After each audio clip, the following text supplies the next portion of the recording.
No, well, thanks very much, comrades from all walks of life. My name is Pravin Gordhan, and I'm here for one thing and one thing alone.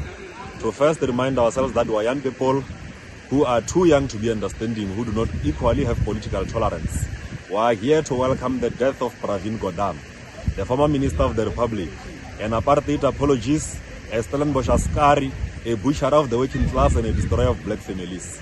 Pravin must die, and we do not regret when we say he must die. Some said he must account before he dies, but equally to us, his death and accounting and rotting in jail is equivalent. So therefore, we categorically welcome the death of Pravin Gordhan, askari.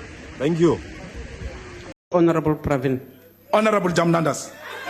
He is Honorable Pravin. Honorable Jamnadas is his name, Chair. His surname is Pravin. His surname is Gordhan, not Pravin. My apologies, is Honorable Gordhan.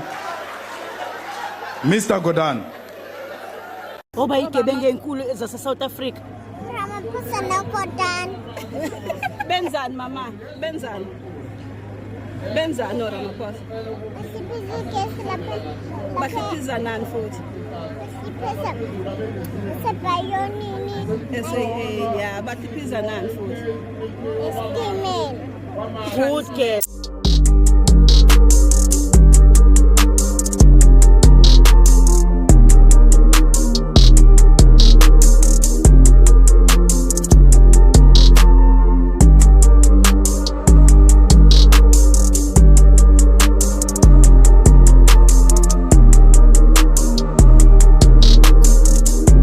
Let him finish. Let him finish. Yes. Mr. Mpofu going to do all the talking. With respect. Yes. Yeah. Give your answer. You don't have to be arrogant, Mr. Gordhan. I understand it. You don't have to be arrogant. I'm not going to do all the talking. You are the one who's being cross-examined, so you'll do the talking. To change your statement to the commission to reflect that you did meet with the Guptas, correct? Yes, on the reminder that I received from my then Chief of Staff, who currently is the DG of the Treasury, Mr. Makhajane. Yes. So, like Mr. Nene, before you had forgotten, quote unquote, that you had met with the Guptas, correct? I'm not interested in any analogies. Okay, that's fine. Forget the analogy. You had, quote unquote, forgotten that you had met with the Guptas a number of times, correct? There's no quote unquote as far as I'm concerned. I did not remember. I was reminded, and I frankly disclosed that in Parliament subsequently and to the Commission when I had the opportunity. No, Mr. Gordhan. There's no quote or unquote forgotten. Okay, no, let's just be serious for a minute. Just for emphasis. No, that's fine. You answered the question of the DA and you said you didn't meet with the Guptas, correct? Well, I can't remember the precise formulation of the question. Yes, but you denied. I'm not interested in the precise formulation. During lunchtime. I'm sorry. I'm sorry. Chairperson? Yes. I do require some guidance from you. Yeah. If you could reflect on this, please. When I am answering a question, Yeah. No. to be given the opportunity No. to answer, not be interrupted. No. I was about to say, Mr. Mpofu must let you finish your answer. With respect, one sometimes doesn't know what Mr. Mpofu really wants an answer to, because he starts by saying Mr. Boyani is willing to give evidence and he ends somewhere else. So if he could crystallize his questions better, it will make it easier to answer them. Thank you. Okay. Let's do our best. Okay? Yeah, no, let's thank do you. our best. Yeah. Thank you, Mr. Gordhan, Okay. for trying to teach me how to ask you questions. I note what you say. Do you agree or do you not agree? If I'm you not a lawyer, so I'm not going to agree or disagree. I note what you say. you don't know the importance of taking the oath before God? I affirmed right at the beginning of this proceedings, Chairperson. I'm not sure what Mr. Mpofu is pursuing here. Okay. I'm saying that if you I go took around, information. What else does Mr. Mpofu want? I ask the questions here, Mr. Gordhan. You are just a witness, so just chill and wait for the question, okay? I'm saying to you, if you make statements that you cannot back up under oath, you might be exposing yourself to the crime of perjury. Yes or no?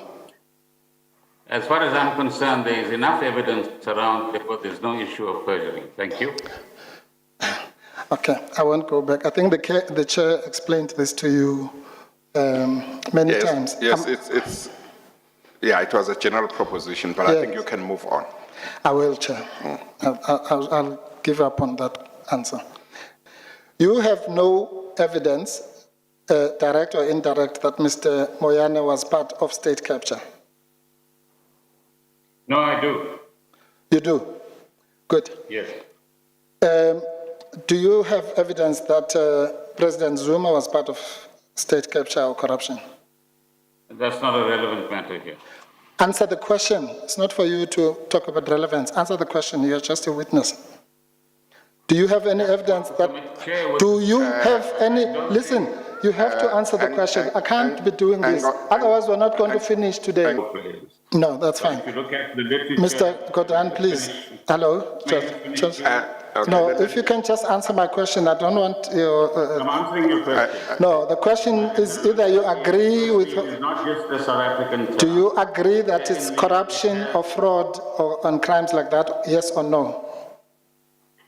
I think, Chairperson, it might be very useful if Mr. Mpofu wants yes or no answers, then he must ask one question at a time.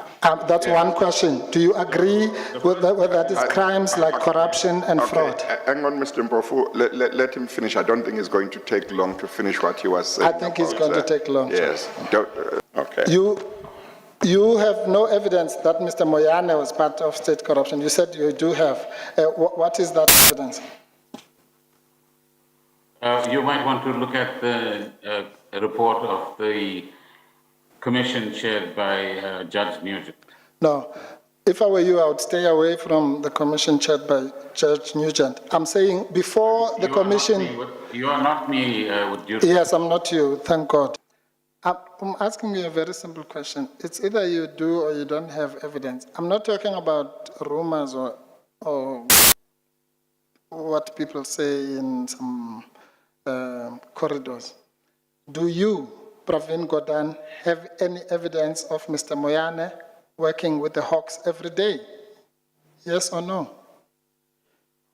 I think you should leave out some of your preambles with respect, Advocate, but the question that you are asking is what the chair just asked and which I answered. Well, can you answer it again? Do you, Pravin Gordhan, have any evidence that Mr. Moyane was meeting with the Hawks every day? I'm asking this for the fourth time. Let me then repeat for your benefit, because you seem to be hard of hearing at this point. Maybe before you repeat, Mr. Gordhan. Mr. Gordhan, you don't have to insult me about being hard of hearing. Your job is to answer questions here. Mr. Gordhan, I'm not going to take that nonsense from you. You have no right to say I'm hard of hearing, okay? I'm not your child or your picnic, so you must not treat me like that. I'm not one of those Africans that you can undermine. So I'm telling you, don't even think about it, okay? I'm a different kind of person. Mr. Vavi, the shortlisting of Takatso Consortium as the preferred strategic equity partner of SAA, this dates back to June of 2021. There has been this back and forth since then. Do you think that the president is satisfied with how things have gone with this deal? And could that be the reason, perhaps, he remains quiet, because he's confident that his minister is doing things above board? Otherwise, he would speak up, would he not? And he should have long ago dealt with all of the controversy surrounding this shortlisting and eventual picking up of Takatso as the preferred consortium that the government will partner with. He should have not allowed the minister to keep the members of parliament in abeyance by not attending their meetings, and or when is under pressure to submit sick notes and not come, and eventually when he comes, he demands secrecy. The president should have said, look, we appointed you, and not the other way around, to be responsible for the affairs of the state and therefore the people of this country. And we shall not return to the secrecy of the National Party government under apartheid. And this government is inspired by the cornerstone policy of the ANC as we understand it, the Freedom Charter, whose main demand in 1955 is that the people shall govern. The people do not govern when a single minister decides what to put into the public and what not to put in the public on the basis of some considerations that we don't know. And that's why you can't accuse us of being reckless when we come to the conclusion that there's something that this minister is hiding. And we suspect the issue of corruption because the president himself has said to the public that the accused number one when it comes to corruption in this country is the ANC. So, Lindsay Mafavi, let me thank you very much for your time. If the current regime wants to be used the same way Zuma was used, they will find themselves in the same situation as Zuma. We're not going to allow Pravin here to bring another capture under our watch. We're not going to allow Pravin to undermine a democratically elected president. I always said that this president, the way he's so useless and lazy, he doesn't want to dirty his hands. That's how indecisive he is. And you said he was dangerous for the EFF. I said he was good for the EFF because he's indecisive. I don't have the facts, but knowing how they operate, I think they went to show him his stories. Because Naya's got stories. Don't forget cupcakes. Naya's got stories. So for sure they went to show him, or president, there is this thing. But don't worry. And then they left it at that. Which president allows a minister to be so powerful the way Pravin is? Knowing how Pravin and the rogue unit operate. That rogue unit is gangsterism. It's there. The rogue unit is there. They show you your story and don't act on it. That's how they've got control over you.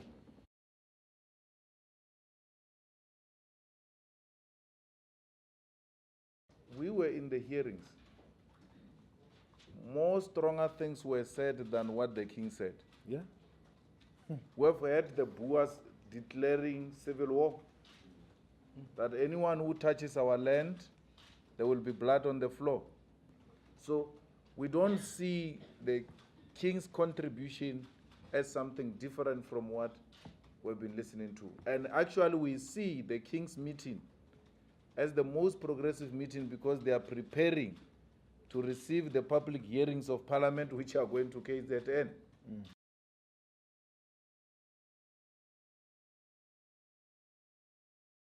I've received no favor from Tom Moyane, but you can't punish him. You can't treat him illegally. You can't attack him through an unfair process and expect me to keep quiet. I will never keep quiet. I don't care how Tom Moyane treated me. Actually, if those people take Moyane back to SARS, we will take Moyane to court ourselves. Now, the minister's death has evoked reactions across the political divide. For more, we are joined by EFF National Chairperson Veronica Mente. Mente, thank you so much for your time and for joining us this evening. Now, former Minister Gordhan, affectionately known as Comrade PG in the Luthuli House corridors, has, among other things, been hailed as a servant of the people, a fearless ambassador for public service. But the EFF, in your words, has noted his passing without any presence of sorrow. We also just heard now from the Veterans League's Snuki Zigalala saying that your statement was very un-African. What do you have to say about that? Thank you very much, Katlego, for having us, and good evening to the viewers at home. It will necessarily not come across as human to people who do not view the destruction of many innocent families and the cries of children who had to be dropped out of school, children of the workers of SA Express, children of the workers of Denel when they were not getting paid, children of the workers of SAA when it was stopped without any explanation of what is happening, children of the workers that lost their jobs due to load shedding, which in 2023 was a daily bread for lots of South Africans that could not even have their businesses running.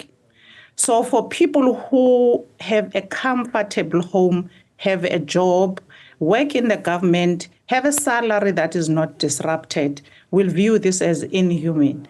And as for the passing of Gordhan, we will not shed a tear. All we remember today is the cries of innocent children who some of them are homeless to this day, who some of them have killed themselves because their parents could no longer afford the schools that they were used to, who some of the parents have passed on without even seeing their pension. So for us, it's a very sad day because it reminds us of all those queues we used to see at Winnie Madikizela Mandela House of workers crying, of all the workers that we were picketing with outside the Department of State-owned entities without any help or anyone showing up to assist the workers. So, Veronica, I mean, earlier on, a press briefing was held, and when questioned about the EFF's statement on Gordhan's passing, Trevor Manuel responded by saying that greed and corruption defines what EFF is about. Let's listen to this clip.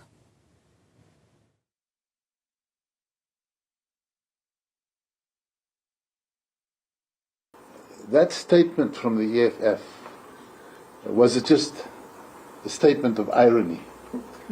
Because greed and corruption defines what the EFF leadership is about.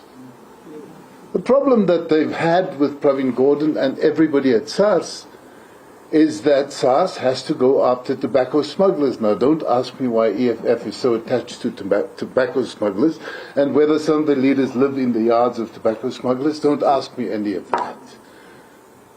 But there's a fundamental problem with a party that will not disclose who funds it and to what extent, in spite of legislative requirements, of a party that wants to participate in taking decisions that impact on the lives of all people.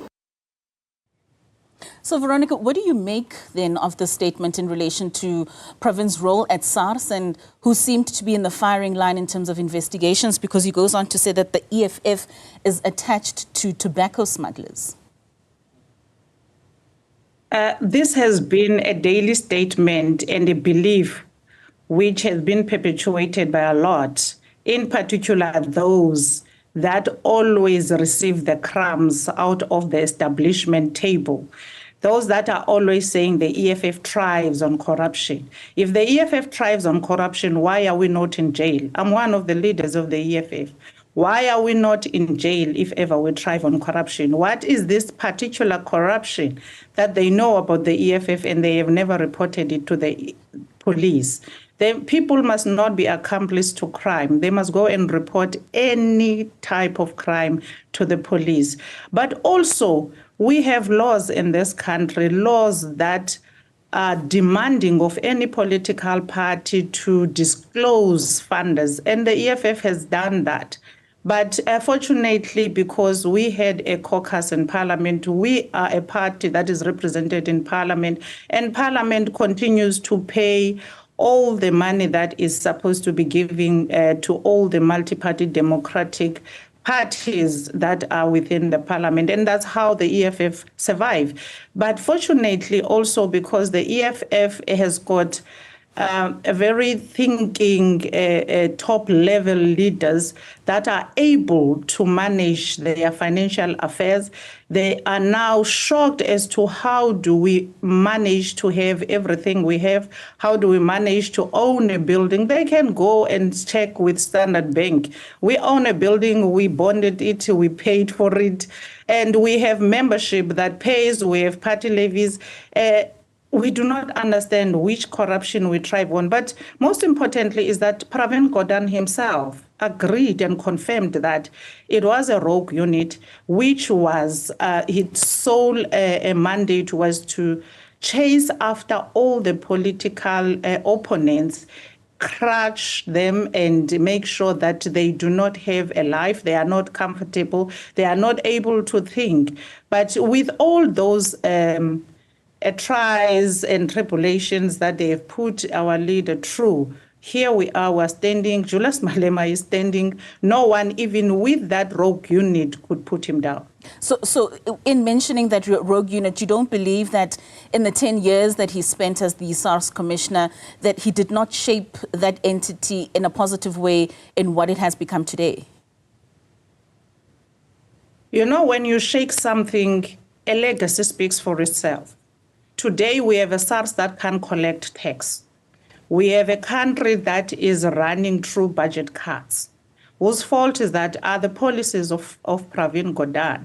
Where are the shortfalls? The shortfalls are within the SARS he was leading, which was refusing to have tax, to be taxing all the big businesses, to make sure that he follows all the illicit financial flows out of the minerals and wealth of this country, to make sure that we tax all the big companies, to make sure that our people live comfortable through whatever is collected by the state and our revenue is comfortable and safe. So whose laws were these? So anyone who claims that Pravin Gordhan has got a beautiful legacy within SARS, why is South Africa failing to collect enough revenue in order for these South Africans to live comfortable and not go through the budget cuts that we're going through today? Today, we can't find houses being built for our people because there are budget cuts. People don't have water because there are budget cuts. Whose mandate is it to make sure that we collect enough funds in South Africa? It's SARS. Who was developing those policies in SARS is Pravin Gordhan. All that he did was to look after who are the opponents, who are the threats in his life individually, and who are the threats of the establishment. Anyone who dared to question and speak truthfully against the establishment was an enemy of Pravin Gordhan. But I mean, of course, SARS has continued to have improved collection over the years. I mean, 2023 was one such year. Are you saying that those policies that he then put in 10 years ago did not contribute to where we currently are? Where we are, we were supposed to be here 15 years ago. We are here today, but we are suffering through budget cuts. The debt of this country is skyrocketing. It should have been cut long time ago. So where we are today is through the people that are trying to work on top of what he has damaged and try to undo the damage that he did at that institution of the South African Revenue Service. So a state funeral will take place for the former cabinet minister next Thursday in Durban. Will the EFF be there in the presence of others that will be paying their last respects? We have already spoken our mind as the EFF through the statement that we have released, and all of us have the same view as far as Gordhan is concerned. Gordhan has sold our country. Remember how he tried to sell SAA for 51 rand and actually sealed that information, which perpetuated and emboldened corruption in this country. Because today we see other ministers like Blades Nzimande trying to seal and very important information on National Skills Fund, learning from what Gordhan did, refusing blatantly to account in Parliament. Why should we want to be part and parcel of such a person who didn't want to account on how the public purse has been spent, who was a distraction to the infrastructure of this country and its assets. How do you sell the only pride of this country, SAA, for 51 rand and fail to explain how did that come about? If it wasn't for the officials of Treasury, South Africa wouldn't have known what happened. If it wasn't for the persistence of the economic freedom fighters in Parliament, in the state-owned entities, in SCOPA, in Finance Committee, in question session, and the court processes that we have undertaken, it wouldn't have been an SAA of South Africa today. It would have been a Takatso SAA, whom we do not know who Takatso is, and we believe that Takatso is one of the companies that he has shares in. So we are not part and parcel of doing anything related to Pravin Gordhan. Right. We have spoken our mind, and this is how we view him, and this is how we feel. All right, Veronica. If it's not pay, we are getting abused. Like how, I don't know how to say it, but I'm pissed off by this place. I am still young and I had to resign, and it's not by choice because of what I'm going through in this company. I've been trying to soldier on for so long. I can't take it no more because of this company. We are mothers. Our kids look up to us. My mother looks up to me. I'm a breadwinner. But I can't take this. I can't. This is too much for us. Some of us are not strong enough to sit here and come to work and smile. It's difficult. Every morning when I come to dinner, I get anxiety. It's difficult. I cannot. Guys, please make a plan. Because nothing is happening. This company is going down and down. And our management is like, expect us to come to work as if like nothing is happening. No, don't buy this. Reduce your what. It's not possible. We have to eat. We have to eat. When they say let's pay 50%, 20%, some of us, that 50%, it's nothing. It's nothing. It doesn't pay anything. It doesn't pay anything. This company is killing us. Well, in its reaction to the passing of Gordhan, the EFF says it will not be shedding a tear for the former Public Enterprises Minister. The party says Gordhan's legacy is one of failure, exploitation and corruption. Ramaphosa appointed him as the Public Enterprise Minister in 2018. And this was supposed to signal a clean-up role at the state-owned enterprises. However, the clean-up was an orchestrated destruction of South Africa's most critical assets. The infamous South African Airways sale remains one of the most scandalous examples of how he sold out our nation's assets for private interests.